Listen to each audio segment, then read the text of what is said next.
What's going on, everybody? It's your boy C4, and today is a great day here at Beast Mode TV. The Philadelphia Eagles have released Josh Huff. I've been calling for his head for a couple of years now, and especially you can hear my feelings on him in my very first episode of year one of the Eagles Connected franchise mode, where I cut Josh Huff immediately. I've never been a big fan of Josh Huff. We will address that right now because it is kind of the elephant in the room. He was released. He basically got caught with a loaded gun in his car. I think he had weed in his car too, and he was under the influence. I don't know if he's under the influence of alcohol or pot. But either way, man, you can't be doing that shit. And the way he handled it was the worst thing. That's what I think got him cut. He basically could have came out and did like the politically correct thing and apologized, said it won't happen again. But then he just straight up came and said, like, I'm from Houston. I need a gun. I don't feel safe. Like, that is not how you answer that question. So the Eagles made the right decision by getting rid of him. This is the most Josh Huff way to get kicked off the team. So for years, Josh Huff has been a big underperformer. He's had brick hands. Every time he touched the ball, it was some sort of gimmicky play that he'd end up fumbling or losing yards on. And he was just really a big reminder of the Chip Kelly Oregon bias. You know, seeing him out there could have been, better wide receivers that were graded out higher in the draft, but it seems like we got Josh Huff because he was from Oregon and Chip Kelly was their coach. I mean, Dante Moncrief, I think Martavis Bryant was in the same year too. I mean, he's having his share of off-field issues, but the playmaking ability is a lot more than what Josh Huff offers. So, in typical Josh Huff fashion, this season, he actually found out a niche for himself. He carved out a nice little spot on special teams and was looking pretty good and pretty dangerous as a returner. So I was like, oh man, maybe we got a little bit of value here with Josh Huff. We're able to, we're at the bottom of the roll of toothpaste here, but there's still a little bit in there we could squeeze out, and that's the way I was seeing Josh Huff this season. And then he goes ahead and just does some stupid shit, some gangsta shit, and finds himself off the team. So I'm not surprised that he got rid of them. So that was a perfect, real segue into what I want to talk about today, what I want to talk about for a couple days now, which is addressing the Eagles' wide receiver position. After that loss to Dallas, the big thing was, are we going to make a trade for Alshon, which was incredibly unrealistic? Are we going to make a trade for Torrey Smith, which was still somewhat realistic, all before the trade deadline? Because we need help at wide receiver. So I think we should make a video talking about the wide receiver. So if you're not an Eagles fan, you're one of my new subscribers, don't worry. There's an Eagles Connected franchise mode coming out probably before this video, so hopefully you enjoyed that. And tomorrow is a rebuild. There's going to be more rebuilds, trust me, coming. But today we're talking about the Eagles and the wide receivers. So not only was Josh Huff cut and all that Josh Huff nonsense, Nelson Agholor's comments, he basically came to the media and said, stop fucking talking about my drops, leave me alone. He basically crumbled under the pressure of the media. And, where a guy like Jordan Matthews, a guy that has struggled a little bit, let's be honest, Jordan Matthews has been the best wide receiver on this team. And again, we're trying to fit a square peg into a round hole. I think he's a wide receiver too. He's a great wide receiver too. And I think if we had a guy like Alshon Jeffery, for argument's sake, we'd have 2,000-yard receivers. I think Matthews is a proven, established guy that can get, 60, 70, 80 receptions on the outside, close to 1,000 yards. And, he usually, what's his career average is almost 8 touchdowns a season. But he cannot be our go-to wide receiver, man. He just can't run the routes that a wide receiver one needs to run efficiently. But he came out and said we need to do a better job. It starts with me. We got to go and work hard. It's it's the same old song and dance we hear every year from our wide receivers. But Nelson Agholor handled it the complete opposite. And at least Jordan Matthews had some good years for us. Agholor has been an absolute bust. Still livid from the day that we drafted him. But, then he came out and kind of like, man, leave me alone. That's pretty much essentially what he said about, people harassing him about the drops. Not, I need to do better, not all this stuff. He got a little explicit. He said, stop talking about that stupid shit. That's some stupid shit. No, you fucking caught the ball. We wouldn't bring it up and talk about this stupid shit. So he absolutely mishandled it, and I don't think, he deserves a spot right now. I think you should sit his ass on the bench, let guys like Paul Turner, let guys like Bryce Treggs, get them some starting minutes. So let a fire under his ass and see if he truly wants to, improve as a wide receiver. He has to get benched. There's never been a point in Nelson Agholor's career where we haven't had to have him starting. He's always been, came in, wide receiver 3, underperformed last year as a wide receiver 3, and then this year, like I said, he's been absolute horseshit. So, looking at the cap hit next year, what is our outlook going into next season? Agholor is actually our top cap hit, $2.5 million against the cap. Jordan Matthews is 1.5. DG Beasts under $1 million. And with Huff gone, our only other wide receiver on the books is Bryce Treggs at $540K. So, unless, something special happens with Paul Turner, Those are our wide receivers going into next season, and that is horrendous. I mean, before the season started, I did not want to consider wide receiver an absolute must, an absolute position we had to address. It's becoming maybe our biggest need. It sucks that we're going to need a tackle. This now hopes to me that Jason Peters stays for another year, because we don't have the luxury of being able to say, you know what, we can actually go ahead and draft a tackle. We can make tackle our main priority. No, we still need a corner. We still need a wide receiver. So looking at free agency, there's really 5 guys that I could find that would be, decent, would be somewhat, upgrades. The only straight up upgrade I think is Alshon Jeffery, and judging by, I was looking at overthecap.com where they gave some predictions of what their market values are going to be. Alshon's going to get paid somewhere between $13 to $14 million a year as per the market value, and that, as much as I want Alshon Jeffery and as much as he would be a perfect fit for what we need on the outside, he is kind of injury prone, and I don't see us having that kind of cap money to bring him in, because we still looking at free agents. We got to get Benny Logan back.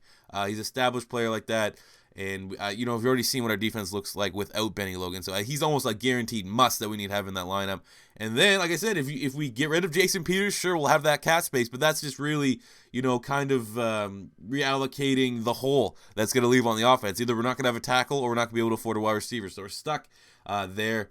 And unless, guys like Kelsey could be on the chopping block. Even if we get rid of Kelsey, man, and the logical move would be get Wisniewski. He's still a free agent. We have to re-sign him, and he knows he'd come in as a starter, and his agent would want, a lot of money. So it's going to be tough to swing the Alshon Jeffery. And I'm going to say right now, don't get your hopes up. If you told me right now, what do I think the likelihood that, we need a wide receiver, and all these rumors are going to probably be swirling around all offseason that the Philadelphia Eagles are going to make a play for Alshon Jeffery, I'm going to say 35% that we're going to lean Alshon Jeffery. Just doesn't make sense in terms of the cap. You got another couple guys. DeSean Jackson's going to be out there, but he's up there in age. He's probably going to want $5 to $6 mil. Is he worth $5 to $6 mil? You got Kamar Aiken. He's going to be around $6 to $7 mil because he's a little bit younger, but similar type wide receiver. And he's not really that kind of guy that's going to come in and make a big impact. He's more of a role player wide receiver, but at least he can maybe catch the ball. Michael Floyd's another guy, $8 to $10 mil a year. Was the valuation. I think that's a little high. He'll probably be more 6 to 7, similar to Kamar Aiken. But we'll get to Michael Floyd just 1 second. And I saw Terrelle Pryor might be a free agent. I'd be in Terrelle Pryor. I'd take Terrelle Pryor over DeSean Jackson, Kamar Aiken, or Michael Floyd. It's gonna be tough to really judge what his market value would be. And Cleveland's probably gonna do everything in their power to hold on to him. They got a bunch of cap. But fuck, man, if we could somehow land Terrelle Pryor, I think he'd be a nice little band-aid. Like you said, he's 28, so he's not getting any younger, but he'd be a nice little guy that we could put in there as our wide receiver 1, because he's performed like a wide receiver 1 this year, man. Very, very good. Very, very impressive in Cleveland. So moving on to the next point, before we jump into the draft, it's something that I want to touch on. Look at how the Arizona Cardinals are handling their wide receiver position. They came in, Larry Fitzgerald was supposed to be done. It's the John Brown show. It's the Michael Floyd show. Those guys are underperforming, so they gave just some random J.J. Nelson, a guy, an absolute burner. That was it. He's a project player. They're giving a bunch of other guys the moment to shine because their wide receivers aren't performing. Bruce Arians has come out and straight up said our other wide receivers outside of Larry Fitzgerald aren't performing. John Brown's been a little bit banged up, but Michael Floyd is the prime case. This guy here's in a contract year. They're expecting big things out of him.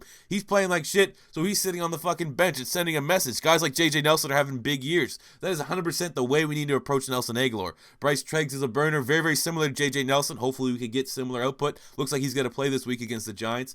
Paul Primetime Turner, the stud of our preseason. Give this man some motherfucking snaps. I don't know. You see a guy like Bruce Arians, numerous time coach of the year, is one of the best coaches in the NFL the last couple seasons. Maybe Doug Peterson, you should follow his lead and see how he handles, wide receivers severely underperforming.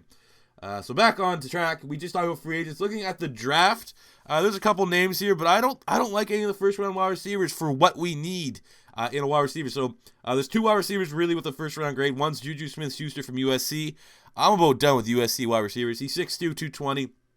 Over the past 2 seasons, 130 receptions, 2,000 yards, 18 touchdowns, and he's about 4.5 speed.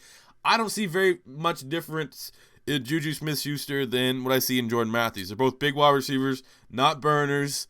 He has good hands, but I mean, you need a different dynamic at wide receiver for the Philadelphia Eagles. We don't just need I don't see JuJu Smith-Schuster as, a legit one ever in this league. I see him as a very good wide receiver too, and that's exactly what we have in Jordan Matthews. That's the best way to put it. And the other first-round pick is Mike Williams out of Clemson, 6'3", 220. Over the last 2 seasons, we'll take away, he was all injured last year. So his last 2 full playing seasons, he has 100 receptions, 1,600 yards, 10 touchdowns, and about 4.5 speed. And again, I see him in the same mold as JuJu Smith-Schuster. He's never going to be a number 1. And he's a number 2 that's very similar to what we have in our number 2 in Jordan Matthews here. So I would definitely not want to burn a first-round pick on JuJu Smith-Schuster or Mike Williams. So then you're jumping into the second round, where there's some guys that I'm not going to come out and claim that they're going to be number 1s, but at the very least, they offer a different type of player on the outside that we need. So number 1 is John Ross from Washington. He currently has a first, second-round grade. Probably will be in the second round. 5'11", 190 pounds. Over the past 2 seasons, 55 receptions, 900 yards, and 15 touchdowns. But he's going to have 4.3 speed. This guy's going to absolutely light it up. And, I'd be a little bit more worried about him because he's kind of a one-year wonder. He's having a big year now with Jake Browning down there at the University of Washington. And anytime a guy only has one real big blowout year, I'm always a little bit concerned, especially when he's getting that first, second-round grade. I maybe would like another team to take the gamble on him and, just see.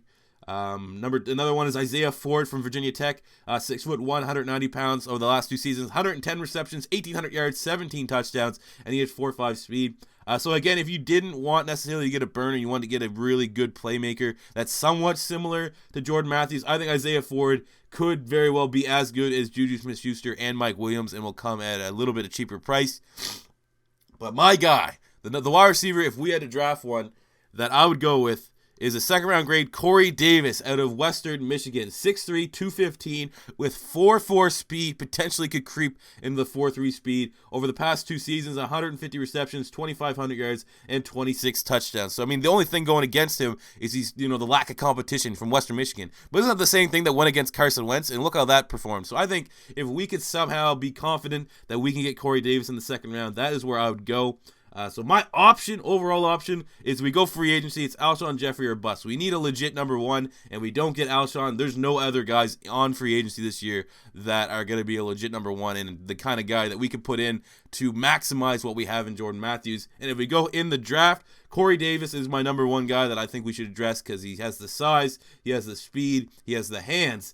And then if we can't go Corey Davis and John Ross is somehow there, at least he offers something different. He's a burner on the outside with good hands. A little bit of a one-hit wonder tag that could be, following him. But I would think John Ross offers a little bit more than what JuJu Smith-Schuster, Mike Williams, or Isiah Ford would offer. So let me know in the comment section below where you think Philadelphia should go with wide receiver, how you think about the Josh Huff, the Nelson Agholor comments, all that stuff. Let me know what you think about that. Smash that like button if you enjoyed the video. Subscribe for more Eagles content, for more NFL content. There's other stuff coming soon. And until next time, it's your boy C4 saying peace out.